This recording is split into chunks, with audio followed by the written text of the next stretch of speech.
Hello friends, welcome to my channel. आज के इस वीडियो में हम लोग बीपीएससी द्वारा पूछे गए इंडियन पॉलिटी के प्रीवियस ईयर क्वेश्चंस को आपके साथ डिस्कस करेंगे। इससे पहले की वीडियोस में हमने ज्योग्राफी के जितने भी पीवाईक्यू थे उनको आपके साथ ऑलरेडी डिस्कस कर लिया है। अगर अभी तक आपने उन वीडियोज़ को नहीं देखा है तो उन वीडियोज़ का लिंक आपको डिस्क्रिप्शन बॉक्स में मिल जाएगा, आप उन्हें जाके देख सकते हैं। और ये डिस्कशन हम लोग घटना चक्र की बुक के अकॉर्डिंग कर रहे हैं। तो बिना देरी किए चलिए आज का ये वीडियो स्टार्ट करते हैं। तो क्वेश्चन नंबर 1 है, संविधान को 26 जनवरी के दिन लागू करने का निर्णय इसलिए किया गया क्योंकि। तो इस क्वेश्चन का सही जवाब है ऑप्शन ए, कांग्रेस ने इस तिथि को 1930 में स्वतंत्रता दिवस के रूप में मनाया था। तो भारतीय राष्ट्रीय कांग्रेस के लाहौर अधिवेशन जो कि दिसंबर 1929 में हुआ था, उसमें पूर्ण स्वराज की घोषणा की गई थी तथा उसी अधिवेशन में 26 जनवरी 1930 को स्वतंत्रता दिवस के रूप में मनाया जाने का संकल्प भी लिया गया था। और तब से आज़ादी के पूर्व तक हम लोग 26 जनवरी को ही स्वतंत्रता दिवस के रूप में मनाते थे। परंतु हमारा देश 15 अगस्त 1947 को ही आज़ाद हो गया, जिसकी वजह से प्रत्येक वर्ष 15 अगस्त को हम लोग स्वतंत्रता दिवस के रूप में मनाने लगे। तो 26 जनवरी के दिन को अविस्मरणीय बनाने के लिए हमारा संविधान 26 जनवरी के दिन ही लागू किया गया था। फिर क्वेश्चन नंबर 2 भारतीय संविधान में शामिल है। तो इस क्वेश्चन का सही जवाब है ऑप्शन ए, 395 अनुच्छेद, 22 भाग एवं 12 अनुसूचियाँ। तो मूल संविधान में टोटल 22 भाग, 395 अनुच्छेद और 8 अनुसूचियाँ थी, लेकिन संशोधनों के पश्चात अनुसूचियों की संख्या 8 से बढ़कर 12 हो गई है। और इसी तरह संशोधनों के द्वारा कुछ नए अनुच्छेद जोड़े गए तथा कुछ अनुच्छेद निकाले भी गए। और वर्तमान समय में भारतीय संविधान में लगभग 450 से अधिक अनुच्छेद है, परंतु ये सभी अनुच्छेद मूल अनुच्छेदों के साथ उपखंड अर्थात क, ख, ग आदि के रूप में जुड़े हुए हैं। फिर क्वेश्चन नंबर 3 भारतीय संविधान में है। तो अभी हमने जस्ट देखा कि भारतीय संविधान में 400 से अधिक आर्टिकल्स है, यानी ऑप्शन सी इस सवाल का सही जवाब हो जाएगा। फिर क्वेश्चन नंबर 4 मिलान करें। तो एक तरफ हमारे पास सूची दिया गया है और दूसरी तरफ हमारे पास प्रविष्टि अर्थात विषय दिए गए हैं, और हम लोगों को बताना है कि कौन सी सूची के अंतर्गत कितने विषय अर्थात प्रविष्टियाँ आती हैं। तो ये क्वेश्चन 2016 में पूछा गया था और उस समय संघीय सूची के अंतर्गत टोटल 97 प्रविष्टियाँ थी, जो वर्तमान समय में बढ़कर 98 हो गई हैं। 2016 में राज्य सूची के अंतर्गत टोटल 66 प्रविष्टियाँ थी, जिनकी संख्या वर्तमान समय में घटकर 59 हो गई है। और समवर्ती सूची में जो प्रविष्टियों की संख्या 2016 में थी वो थी 47, जिनकी संख्या वर्तमान समय में बढ़कर 52 हो गई है। तो इस क्वेश्चन का सही जवाब 2016 के अकॉर्डिंग ऑप्शन बी हो जाएगा, यानी पहले का ए, दूसरे का सी और तीसरे का बी। फिर क्वेश्चन नंबर 5 निम्न शब्दों पर विचार करें। तो समाजवादी, प्रजातांत्रिक, सार्वभौमिक और धर्मनिरपेक्ष सही शब्दों को विचारानुसार क्रम दीजिए। तो सबसे पहले भारतीय संविधान की प्रस्तावना में सार्वभौमिक शब्द आता है, उसके बाद आता है समाजवादी, फिर आता है धर्मनिरपेक्ष और सबसे अंत में आता है प्रजातांत्रिक। यानी जो सही क्रम होगा वो होगा option A, C, A, D एवं बी। फिर क्वेश्चन नंबर 6 भारतीय संविधान की प्रस्तावना में समाजवादी शब्द किस संशोधन के तहत जोड़ा गया। तो इस क्वेश्चन का सही जवाब हो जाएगा ऑप्शन ए, 42वें संविधान संशोधन 1976 के द्वारा भारतीय संविधान की प्रस्तावना में समाजवादी, पंथ निरपेक्ष एवं अखंडता शब्द को जोड़ा गया था। फिर क्वेश्चन नंबर 7 एक नया राज्य बनाने में संवैधानिक संशोधन के लिए कैसा बहुमत चाहिए। तो इस क्वेश्चन का सही जवाब है ऑप्शन ए, साधारण। नए राज्यों के निर्माण के लिए संशोधन हेतु अनुच्छेद 368 के तहत विशेष प्रक्रिया अपनाई नहीं जाती है, बल्कि संसद साधारण बहुमत से नए राज्यों का निर्माण कर सकती है। फिर क्वेश्चन नंबर 8 उन मौलिक अधिकारों का चयन करें जो भारतीय नागरिकों को तो प्राप्त है परंतु गैर नागरिकों को प्राप्त नहीं है। तो पहला है भाषण एवं अभिव्यक्ति की स्वतंत्रता, दूसरा है कानून के समक्ष समता, तीसरा है अल्पसंख्यकों के अधिकार, चौथा है जीवन और स्वतंत्रता का संरक्षण। तो इस क्वेश्चन का सही जवाब हो जाएगा ऑप्शन ए, यानी पहला एवं तीसरा। पहला भाषण एवं अभिव्यक्ति की स्वतंत्रता और तीसरा अल्पसंख्यकों के अधिकार। ये दो ऐसे मौलिक अधिकार हैं जो भारतीय नागरिकों को तो प्राप्त है परंतु गैर नागरिकों को प्राप्त नहीं है। फिर क्वेश्चन नंबर 9 उच्चतम न्यायालय की व्यवस्था अनुसार निजी भवनों के ऊपर राष्ट्रीय झंडे को फहराना डैश के तहत हर नागरिक का मौलिक अधिकार है। तो इस क्वेश्चन का सही जवाब हो जाएगा ऑप्शन बी, संविधान का अनुच्छेद 19(1)(a उच्चतम न्यायालय की व्यवस्था के अनुसार निजी भवनों के ऊपर राष्ट्रीय झंडे को फहराना संविधान के अनुच्छेद 19(1)(a) के तहत हर नागरिक का मौलिक अधिकार है। फिर क्वेश्चन नंबर 10, भारतीय संविधान में संशोधन करके शिक्षा का अधिकार कब जोड़ा गया? तो इस क्वेश्चन का सही जवाब है ऑप्शन ए, 1 अप्रैल 2010 को। 86वें संविधान संशोधन अधिनियम 2002 के द्वारा संविधान के भाग 3 में नया अनुच्छेद 21 क को जोड़ा गया, जिसके अनुसार राज्य 6 से 14 वर्ष की आयु के सभी बालकों को निःशुल्क और अनिवार्य शिक्षा की व्यवस्था करेगा और इस अनुक्रम में शिक्षा का अधिकार अधिनियम 2009 द्वारा संसद द्वारा पारित किया गया था, जो कि 1 अप्रैल 2010 से पूरे भारत में लागू हुआ था। फिर क्वेश्चन नंबर 11, निम्न में से कौन सा एक मानव अधिकार भारतीय संविधान के अंतर्गत मौलिक अधिकार भी है? तो इस क्वेश्चन में ऑप्शन ए सूचना का अधिकार और इसके साथ ही साथ ऑप्शन सी शिक्षा का अधिकार, ये दो अधिकार ऐसे हैं जो मानव अधिकार के साथ साथ भारतीय संविधान के अंतर्गत मौलिक अधिकार भी हैं। तो इस सवाल में दो ऑप्शन सही है। फिर क्वेश्चन नंबर 12, भारतीय संविधान के भाग 4 में दिए गए निर्देशित सिद्धांतों में निम्न में से कौन सा सूचीबद्ध है? पहला, समान कार्य के लिए समान वेतन। दूसरा, समान नागरिक संहिता। तीसरा, छोटे परिवार का मानदंड। और चौथा, प्राथमिक स्तर पर मातृभाषा में शिक्षा। तो हम लोगों को बताना है कि इन चारों में से कौन से डीपीएसपी के अंतर्गत आते हैं। तो इस क्वेश्चन का सही जवाब हो जाएगा ऑप्शन बी, पहला एवं दूसरा, यानी समान कार्य के लिए समान वेतन और समान नागरिक संहिता, इन दोनों का जिक्र डीपीएसपी में है, जबकि छोटे परिवार का मानदंड और प्राथमिक स्तर पर मातृभाषा में शिक्षा, ये दो ऐसे सिद्धांत हैं जिनका जिक्र डीपीएसपी में नहीं किया गया है। इस वजह से सही जवाब हो जाएगा ऑप्शन बी, पहला एवं दूसरा। फिर क्वेश्चन नंबर 13, भारत के संविधान में मौलिक कर्तव्य किस संविधान संशोधन के द्वारा जोड़ा गया है? तो इस क्वेश्चन का सही जवाब है ऑप्शन बी, 42वें संविधान संशोधन।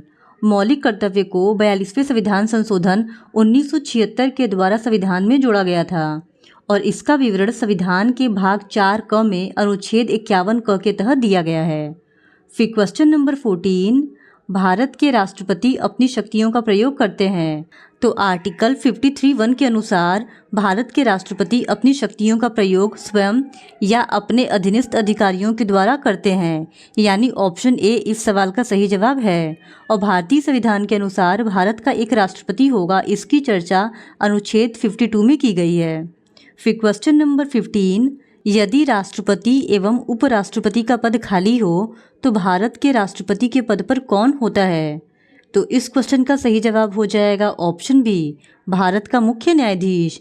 अनुच्छेद 65 के अनुसार यदि मृत्यु, त्यागपत्र अथवा हटाए जाने की स्थिति में राष्ट्रपति का पद खाली होता है तो पद का कार्यभार उपराष्ट्रपति संभालेगा, लेकिन अगर किसी भी रीज़न के कारण उपराष्ट्रपति भी अवेलेबल नहीं है तो उस समय सीजेआई यानी चीफ जस्टिस ऑफ इंडिया राष्ट्रपति के पद को संभालेंगे। इन केस सीजेआई भी अवेलेबल नहीं है तो उस समय सुप्रीम कोर्ट के जो मोस्ट सीनियर जज रहेंगे वो राष्ट्रपति के पद को संभालेंगे, यानी ऑप्शन बी इस सवाल का सही जवाब हो जाएगा। फिर क्वेश्चन नंबर 16, श्रीमती प्रतिभा पाटिल का भारतीय गणतंत्र के राष्ट्रपति के रूप में क्रम क्या है? तो ये क्वेश्चन 2008 में पूछा था और उस समय भारत की राष्ट्रपति श्रीमती प्रतिभा पाटिल थी और वो भारत की 12वें नंबर की राष्ट्रपति थी। वर्तमान समय में भारत की राष्ट्रपति श्रीमती द्रौपदी मुर्मू हैं और वो भारत की 15वीं राष्ट्रपति हैं और द्रौपदी मुर्मू से पहले भारत के राष्ट्रपति रामनाथ कोविंद थे और वो भारत के 14वें नंबर के राष्ट्रपति थे। फिर क्वेश्चन नंबर 17, एक विधेयक जो संसद में प्रस्तुत किया जाता है कौन सी क्रिया के बाद अधिनियम बन जाता है? तो इस क्वेश्चन का सही जवाब है ऑप्शन बी, जब राष्ट्रपति अपनी सहमति दे देता है। तो कोई भी विधेयक जो संसद में प्रस्तुत किया जाता है वो अधिनियम तभी बन पाता है जब संसद के दोनों सदनों द्वारा पारित होने के बाद राष्ट्रपति उस पर हस्ताक्षर कर अपनी सहमति दे देता है। फिर क्वेश्चन नंबर 18, श्री मोहम्मद हामिद अंसारी का भारत के उपराष्ट्रपति के रूप में क्रमांक है।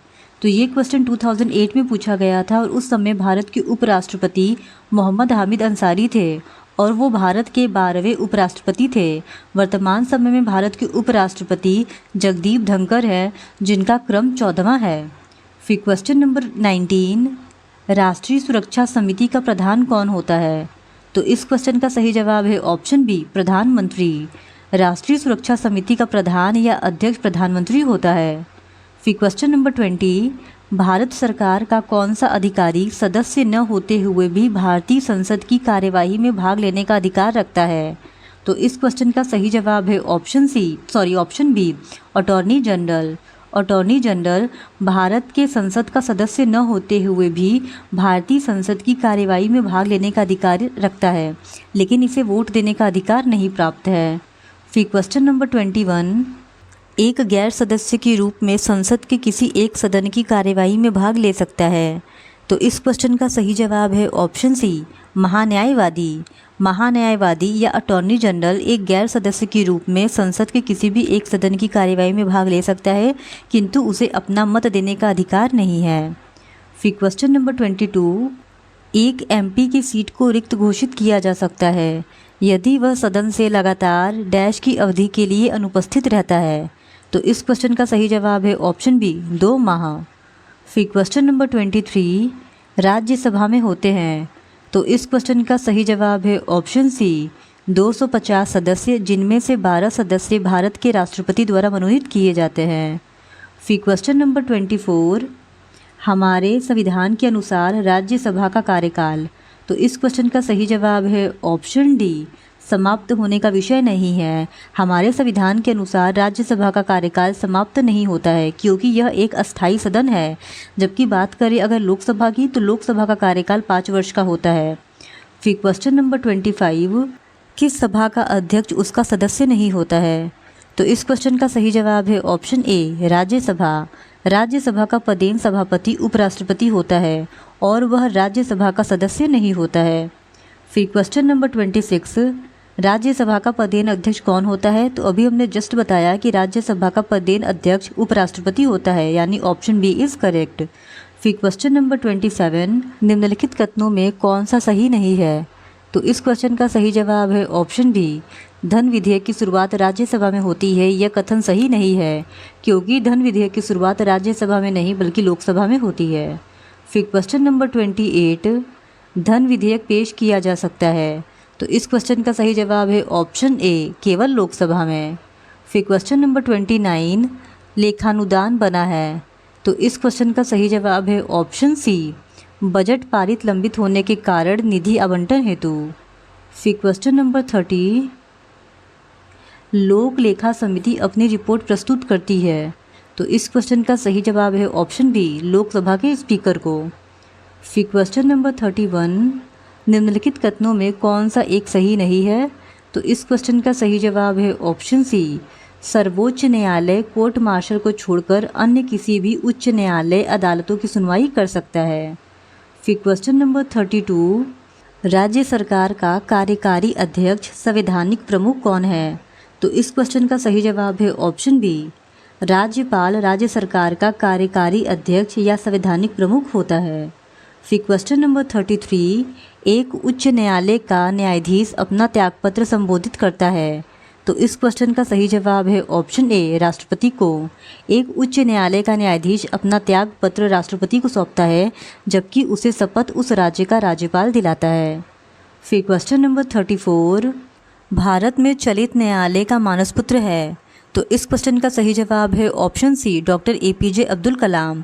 भारत में चलित न्यायालय की परिकल्पना सर्वप्रथम डॉक्टर APJ अब्दुल कलाम ने की थी और इन न्यायालयों का मुख्य उद्देश्य सुदूर एवं पिछड़े इलाकों तक न्यायिक व्यवस्था का लाभ पहुंचाना है। सर्वप्रथम 4 अगस्त 2007 को हरियाणा के मेवात जिले में स्थित पुन्हाना में देश की पहली मोबाइल अदालत का उद्घाटन किया गया था और इसका शुभारंभ भारत के तत्कालिक CJI KG बालकृष्णन ने किया था। फिर क्वेश्चन नंबर 35, किस अनुच्छेद के अनुसार भारत के राष्ट्रपति द्वारा राष्ट्रीय आपातकाल की घोषणा की जा सकती है? तो इस क्वेश्चन का सही जवाब है ऑप्शन ए, अनुच्छेद 352। फिर क्वेश्चन नंबर 36, केंद्र और राज्य की व्यवस्थापिकाओं के लिए मतदान की न्यूनतम उम्र की सीमा 21 वर्ष से घटाकर 18 वर्ष की गई। तो इस क्वेश्चन का सही जवाब है ऑप्शन सी, 61वें संशोधन 1989 से। 61वें संविधान संशोधन अधिनियम 1988 द्वारा मतदान की आयु को 21 वर्ष से घटाकर 18 वर्ष किया गया था, जो कि 28 मार्च 1989 ईस्वी से प्रभावी हुआ था। फिर क्वेश्चन नंबर 37, आम चुनावों में मतदान की आयु 21 वर्ष से घटाकर 18 वर्ष कर दी गई। तो अभी हमने जस्ट देखा था कि 61वें संविधान संशोधन के द्वारा मतदान की आयु को 21 वर्ष से घटाकर 18 वर्ष कर दी गई थी। फिर क्वेश्चन नंबर 38, भारतीय संविधान की 8वीं सूची में मान्य सरकारी भाषाओं की संख्या है। तो भारतीय संविधान की 8वीं सूची में मान्य सरकारी भाषाओं की संख्या 22 है, जो कि किसी भी ऑप्शन में नहीं दिया गया है। फिर क्वेश्चन नंबर 39, सीडीपी एवं एनईएस के पुनर्गठन के लिए 1957 में एनडीसी द्वारा स्थापित समिति का नाम बताएं, जिसने ग्रामीण स्थानीय सरकार की त्रिस्तरीय प्रणाली का सुझाव दिया था। तो इस क्वेश्चन का सही जवाब है ऑप्शन ए, बलवंत राय मेहता समिति। फिर क्वेश्चन नंबर 40, निम्नलिखित विशेषताओं में से केंद्रीय शासन व्यवस्था के लिए कौन सा सही नहीं है। तो इस क्वेश्चन का सही जवाब है ऑप्शन सी, बड़े देशों के लिए आदर्श। केंद्रीय शासन व्यवस्था बड़े देशों के लिए आदर्श व्यवस्था नहीं होती है, यह छोटे देशों के लिए उपयुक्त मानी जाती है। और केंद्रीय शासन व्यवस्था में त्वरित निर्णय लिए जाते हैं, लचीलापन भी होता है और कानून की एकरूपता भी देखने को मिलती है। तो ऑप्शन सी इस सवाल का सही जवाब हो जाएगा, क्योंकि यह बड़े देशों के लिए आदर्श व्यवस्था नहीं होती है। फिर क्वेश्चन नंबर 41, विकेंद्रीकरण प्रणाली की सिफारिश किसने की थी। तो इस क्वेश्चन का सही जवाब है ऑप्शन सी, बलवंत राय मेहता ने। फिर क्वेश्चन नंबर 42, अशोक मेहता समिति ने निम्नलिखित की सिफारिश की थी। तो इस क्वेश्चन का सही जवाब है ऑप्शन बी, पंचायती राज की द्विस्तरीय सरकार की। वर्ष 1977 ईस्वी में गठित अशोक मेहता समिति ने अगस्त 1978 ईस्वी में अपनी रिपोर्ट प्रस्तुत की थी, जिसमें पंचायती राज के लिए त्रिस्तरीय प्रतिमान के स्थान पर द्विस्तरीय प्रतिमान की संस्तुति दी गई थी। फिर क्वेश्चन नंबर 43, ब्लॉक स्तर पर पंचायत समिति है। तो इस क्वेश्चन का सही जवाब है ऑप्शन बी, प्रशासनिक प्राधिकरण। ब्लॉक स्तर पर पंचायत समिति एक प्रशासनिक प्राधिकरण या प्रशासनिक प्राधिकारी है, जो ग्राम पंचायत और जिला पंचायत के बीच समन्वय या पर्यवेक्षक के रूप में कार्य करती है। फिर क्वेश्चन नंबर 44, भारत में ब्लॉक स्तर पर बनी पंचायत समिति केवल है। तो अभी हमने जस्ट देखा कि भारत में ब्लॉक स्तर पर बनी पंचायत समिति केवल एक प्रशासनिक प्राधिकारी है, यानी ऑप्शन डी इस सवाल का सही जवाब हो जाएगा। फिर क्वेश्चन नंबर 45, 14 अगस्त 2007 को संसद द्वारा भारतीय संविधान में संशोधन के उपरांत अब अनुसूचित जाति की सूची में जातियों की संख्या कितनी है। तो इस क्वेश्चन का सही जवाब है ऑप्शन बी, 1206। फिर क्वेश्चन नंबर 46, निम्न में से कौन संयुक्त राष्ट्र की सुरक्षा परिषद का अस्थायी सदस्य नहीं है। तो इस क्वेश्चन का सही जवाब है ऑप्शन ए, जर्मनी। संयुक्त राष्ट्र सुरक्षा परिषद में कुल 15 सदस्य होते हैं, जिनमें से 5 सदस्य अस्थायी होते हैं और उन अस्थायी सदस्यों के नाम हैं संयुक्त राज्य अमेरिका, ब्रिटेन, रूस, फ्रांस एवं चीन। और 10 अस्थायी सदस्य होते हैं, जो 2 वर्ष के कार्यकाल के लिए संयुक्त राष्ट्र महासभा द्वारा चुने जाते हैं। फिर क्वेश्चन नंबर 47, एमनेस्टी इंटरनेशनल एक संगठन है जो जुड़ा हुआ है। तो इस क्वेश्चन का सही जवाब है ऑप्शन बी, मानव अधिकारों के संरक्षण से। एमनेस्टी इंटरनेशनल एक विश्वव्यापी मानव अधिकार आंदोलन है और इसकी स्थापना वर्ष 1961 में लंदन के एक बैरिस्टर पीटर बेनेंसन ने की थी। फिर क्वेश्चन नंबर 48, चीन की समाचार एजेंसी का नाम क्या है। तो इस क्वेश्चन का सही जवाब है option C, new China news agency. New China news agency, जिसे सिहुआ न्यूज एजेंसी के नाम से भी जानते हैं, वो चीन की समाचार एजेंसी है। फिर क्वेश्चन नंबर 49, किस देश की सरकारी रिपोर्ट को येलो बुक कहा जाता है। तो फ्रांस की सरकारी रिपोर्ट को येलो बुक कहा जाता है। फिर क्वेश्चन नंबर 50, भारत के प्रथम विधि विश्वविद्यालय की स्थापना अगस्त 1987 में कहाँ हुई थी। तो इस क्वेश्चन का सही जवाब है ऑप्शन सी, बेंगलुरु में। भारत के प्रथम विधि विश्वविद्यालय national law school of India की स्थापना अगस्त 1987 में बेंगलुरु में हुई थी। फिर क्वेश्चन नंबर 51, सीमा सुरक्षा बल की स्थापना कब की गई। तो इस क्वेश्चन का सही जवाब है ऑप्शन ए, 1965 में। सीमा सुरक्षा बल का गठन 1 दिसंबर 1965 में किया गया था, जो भारत तथा पड़ोसी देशों की सीमाओं पर तैनात किए जाते हैं और इसका मुख्यालय नई दिल्ली में स्थित है। फिर क्वेश्चन नंबर 52, भारतीय संविधान को संविधान सभा द्वारा अंगीकृत किया गया। तो इस क्वेश्चन का सही जवाब है ऑप्शन ए 26 नवंबर 1949 को। 26 नवंबर 1949 को भारतीय संविधान को संविधान सभा के द्वारा अंगीकृत किया गया था, जबकि भारतीय संविधान को पूर्ण रूप से लागू 26 जनवरी 1950 को किया गया था। फिर क्वेश्चन नंबर 53, भारतीय संविधान दिवस कब मनाया जाता है? तो इस क्वेश्चन का सही जवाब है ऑप्शन बी 26 नवंबर को। भारतीय संविधान दिवस 26 नवंबर को मनाया जाता है।